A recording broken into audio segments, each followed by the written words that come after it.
Well, first and foremost, on behalf of President Trump and the First Family, welcome to the White House. We are delighted to have you here. I want to thank you for what all of the members of the Philanthropy Roundtable mean to the life of this nation. For 30 years, the Philanthropy Roundtable has mustered the power of private charity to advance liberty, opportunity, and personal responsibility. And the contributions of the foundations represented around this table are immense and have changed lives across this country in incalculable ways. So thank you so much for all that the institutions that you represent have done. Today you have a membership of some 630 organizations and individuals. The causes you support make a difference in communities large and small. The President and I are particularly grateful for your support for school choice and advancing those principles, as my friend Fred Klitsch has done from Indiana with Hoosiers for Quality Education for many years. Is emblematic of the leadership that we have all around this table. You represent the best of the American tradition of generosity, and I'm grateful to have a chance to talk to you about policies that we're advancing under President Trump's leadership here in our nation's capital, from tax reform to health care reform, and I look forward very much to your input.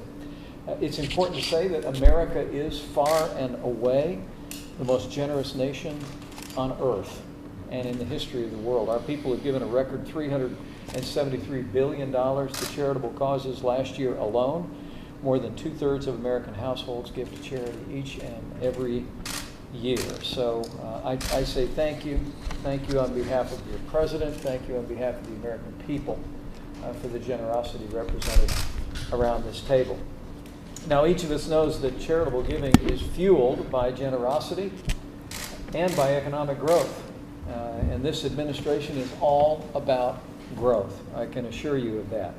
From the first days of this administration, President Trump and our entire team have been working with the Congress to roll back excessive regulations, expand access to American energy, and the results speak for themselves. 800,000 new jobs created since January of this year.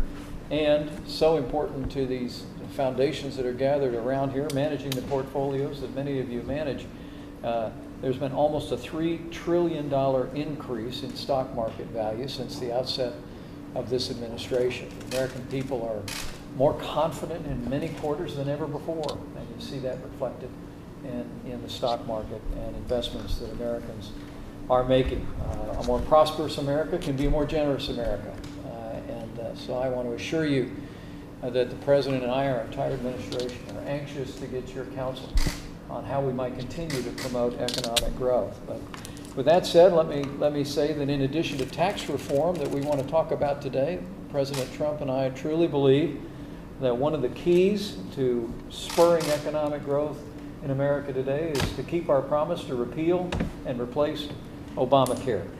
And the President and I are very pleased that just a few hours ago, the leadership in the United States Senate released an updated version of the Senate health care bill. The President and I are truly grateful to Leader Mitch McConnell, and we urge every member of the United States Senate to roll their sleeves up and get this bill to the President's desk and get it there soon. As I saw again in Kentucky just yesterday, American families and American businesses are hurting under the collapsing weight of Obamacare, and it's time for Congress to act. This legislation, President Trump and I believe, is the right bill at the right time to begin the end of Obamacare, and we would be grateful to have your support. This legislation will put American health care back on a path toward more freedom, more choices, and more affordability for working families. The Senate health care bill repeals Obamacare's individual and business mandates. It cuts taxes on working families and small businesses and restores freedom, and we believe it will create jobs. The bill expands health savings accounts to pay for insurance premiums. It also offers tax credits to Americans to help buy coverage at a more affordable price. Provides $45 billion for states across the country to combat the scourge of opiate addiction, and also ensures that every American with a pre-existing condition has access to the coverage and care that they need, no exceptions.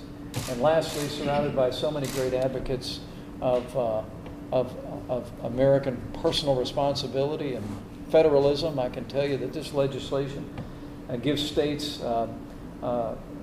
all new freedom and flexibility to reform Medicaid in ways that it'll better meet the needs of the most vulnerable in those states.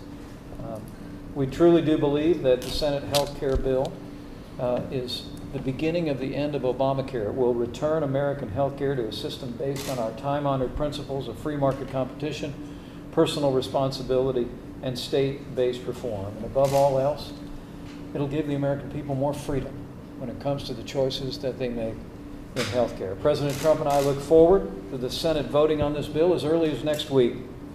And we believe that together, with Republicans in the Senate and soon considering this bill again in the House, that we will begin the end of Obamacare and we will finally give the American people the kind of world-class health care that they deserve, built on the American principles of freedom, free market choices, and state-based reform.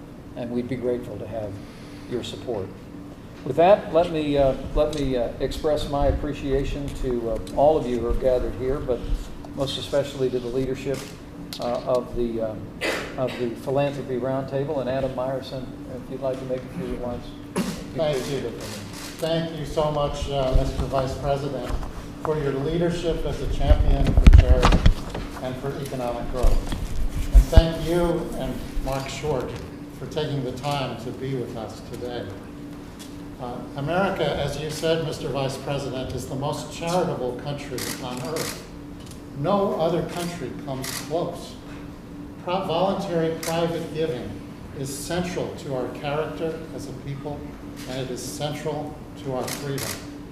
Independent private giving sustains the independence of private institutions, our churches and synagogues, our universities and colleges like Hanover, our think tanks of left, right, and center, our health clinics for veterans, our crisis pregnancy centers, and the charitable deduction is an indispensable guardrail against the intrusion of government into our lives and into our communities. The deduction tells political leaders that money given to charity is not theirs, but belongs to civil society. We're in a great national debate now about whether the federal government is exercising too much control of our lives. And our country faces great crises, such as the collapse of the family, the failure of schools to teach our children. And these are crises where the answers are not to be found in Washington, but from churches, neighborhood problem solvers, and other institutions of civil society. Now is the time for more charitable giving, not less. Now is the time to increase charitable giving from 2% to 3% of GDP. And now is the time to make the charitable deduction universal so it is available to all Americans. We're so honored to be here and grateful for your leadership, and I look forward to the exchange of ideas. Thank you all. Thank you all very much. Thank you, Mr. Vice President, will you be making calls this weekend to senators? I was on Capitol Hill today. How was the meeting? Very encouraged by the action that Senate leadership has taken. We believe the Senate health care bill is the right bill at the right time. It's important that the Senate move forward next week to bring this bill forward, send it back to the House, and put it on the President's desk. Do you think the leader will be able to get to 50 votes? Well, we're going to work very hard. The President and I have already talked today, and President Trump and I and our entire administration strongly support the Senate health care bill. We believe it represents the beginning of the end of Obamacare, and the introduction of reforms in this legislation, we believe, will once again put the American people back in charge of their own health care and give states all new freedom and flexibility to ensure that Medicaid works in each individual state, particularly when it comes to the most vulnerable. Thank you, Russ. Thank you.